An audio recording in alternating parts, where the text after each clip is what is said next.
She was married at 19, in a room that smelled of dust and wilted roses, her hands shaking so hard the ring scraped her skin. And everyone said she should be grateful, because fear was quieter than hunger, because a daughter's will was lighter than a father's debt, because the man she married never smiled, and that meant he was safe. But when she looked at him, she felt the old animal, warning crawl up her spine and settle behind her eyes, whispering that silence could be sharper than shouting. He stood beside her like a shadow cut loose from its owner, tall, still, his gaze fixed forward as if she were already a ghost.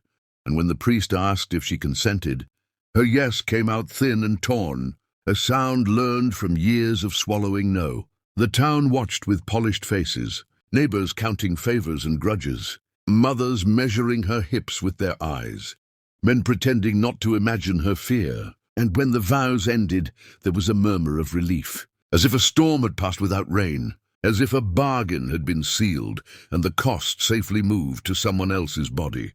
She feared him because everyone told her to, because rumors had long fingers and they had traced his name. Through barns and alleys, through a burned house no one rebuilt, through a brother who left and never wrote again, through a fortune earned too fast to be clean. On the ride home, his silence pressed against her ears until she could hear her own blood, and she counted fence posts to keep from crying, wondering what rules governed a man who spoke so little. At the house he opened doors, set her bag down, left space between them wide enough to fall into, and when night came, he slept on the far edge of the bed as if obeying a law. She did not know. She lay awake, waiting for the thing everyone warned her about, the thing she had been trained to endure.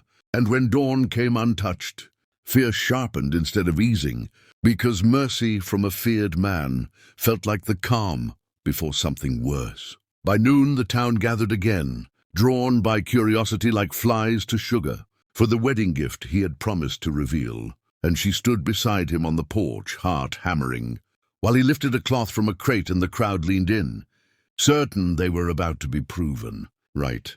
The crate creaked. Open and inside lay not jewels or land, deeds but a stack of ledgers bound with red twine, their pages thick with inked names, dates, sums, and signatures the town recognized, and a hush fell as faces drained of color, because the gift was not for her alone, but for all of them. He said nothing yet, letting recognition do the cutting, and she realized the fear in her chest was changing shape, stretching into something dangerous and bright.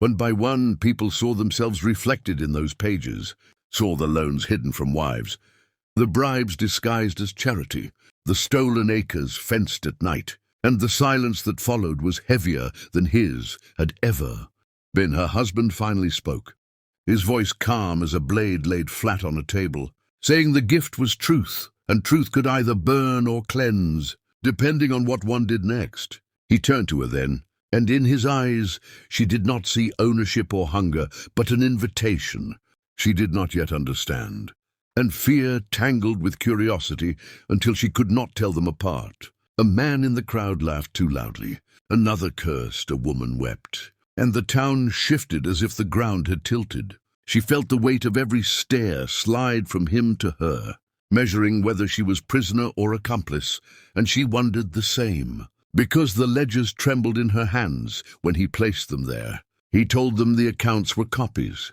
that the originals were already safe, and that this marriage had sealed more than a household.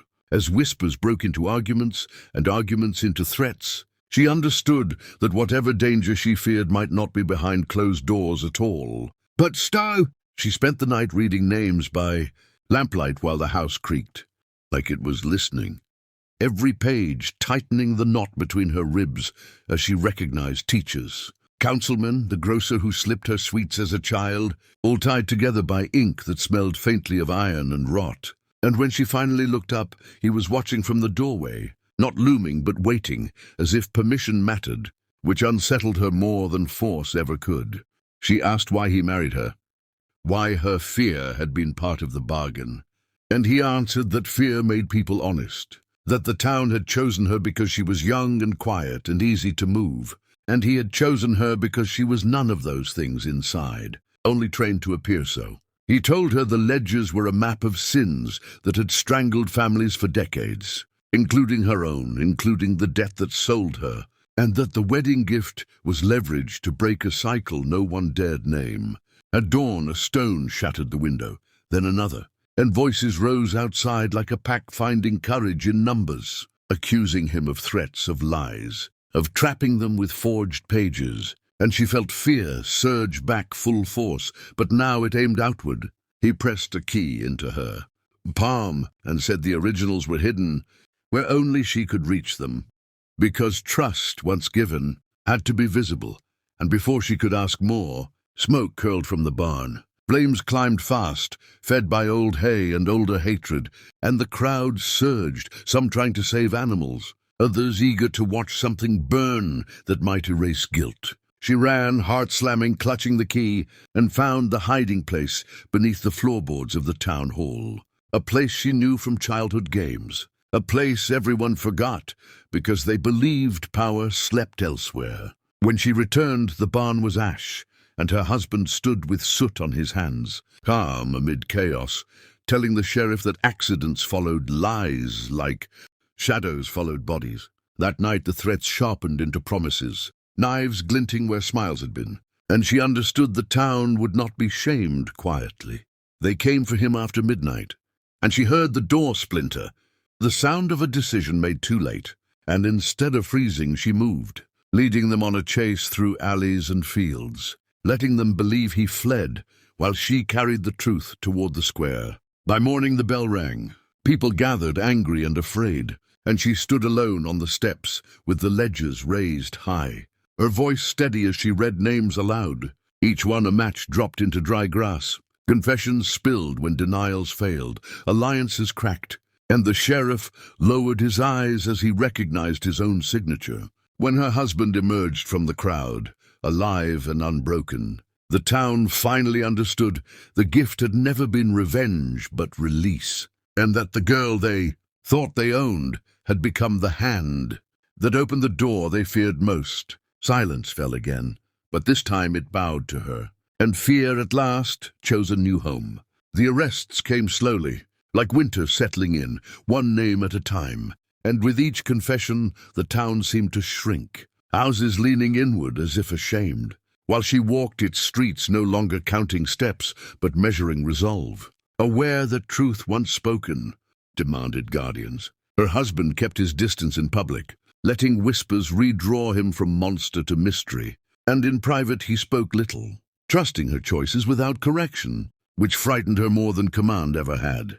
When the council demanded the originals, she handed them over only after copies were sealed and sent beyond reach, and the sheriff, stripped of badge and bravado, signed the order that returned stolen land and erased debts that had fed on generations. The town seethed, blaming her youth, her sex, her marriage, calling her manipulated, calling her dangerous, until the night the old mill collapsed in fire and a child was pulled from the river by the man she had married, his coat burning, his hands steady, his silence finally understood as restraint rather than cruelty. The crowd watched him save what they would have lost, and something brittle inside them broke. Weeks passed and fear changed owners again, flowing away from her bed, away from his shadow, and settling into the places where lies had once been comfortable. On her 19th birthday, he brought no flowers, no jewels, only a deed bearing her name and a letter he had written years before, confessing his brother's death had been an accident covered by bribes that the ledgers exposed, confessing his own vow to end the bargain that fed on the powerless, confessing that marrying her had been his last gamble to force daylight into a town that only understood spectacle. She realized then the shock was not the gift, but the cost he had paid to give it, the way he had let her fear him so she could later stand without him. When the final trial ended and the guilty were taken away, the town gathered again, quieter now, and he placed the key back into her hand, saying the future should not be hidden. She chose to stay, not as a wife owned or a girl rescued, but as a woman who had learned that fear could be taught and unlearned, that silence could be a weapon or a shield. That night she reached for him first, not out of obligation but recognition, and the town slept uneasily, knowing the marriage they had forced had become something they could never control. The shocking truth settled at last. The girl, married against her will, had not been broken. The man she feared had never been her enemy, and the wedding gift that stunned them all was not the ledgers, but the ending of a story they thought could only repeat.